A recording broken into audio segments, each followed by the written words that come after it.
Hello friends, welcome to my YouTube channel Learn with Yoga. இன்னைக்கு இந்த வீடியோவில் சீட்டா PG 2025 பற்றி ஒரு அப்டேட் தான் பார்க்க போகிறோம். நீங்கள் சீட்டா பிஜி 2025 கூகுளில் சர்ச் பண்ணிங்கன்னா உங்களுக்கு டான்செட்னு வரும். இதில் போகும்போது உங்களுக்கு இதில் ஏதாச்சும் நியூ அப்டேட்ஸ் இருந்துச்சுன்னா மேலேயே ஷோ ஆகும். இப்போ நீங்கள் கீழே ஸ்க்ரோல் பண்ணிவிட்டு இந்த எம்இ எம்டெக் எம்பிளான் அதை கிளிக் பண்ணுங்கள்.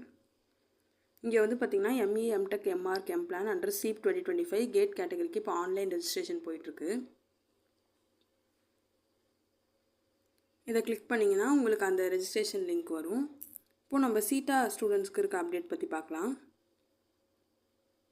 இந்த அட்மிஷன்ஸ் 2025-26 இதை கீழே ஸ்க்ரோல் பண்ணிகிட்டே வந்தீங்கன்னா உங்களுக்கு இங்கே ME MTech MArch MPlan degree programmes இருக்கும். இதில் எங்கள் சீப் வெப் போர்ட்டலில் நியூன்னு உங்களுக்கு பிளிங்க் ஆகுதுல அதை கிளிக் பண்ணுங்கள்.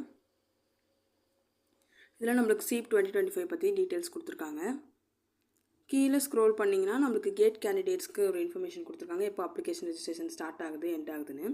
இப்போது சீட்டா பிஜி கேட்டகரிக்கும் நம்மளுக்கு சொல்லியிருக்காங்க. Candidates who have appeared for CETA PG 2025 and who opt for admission through CETA PG category need not apply again for CEP 2025.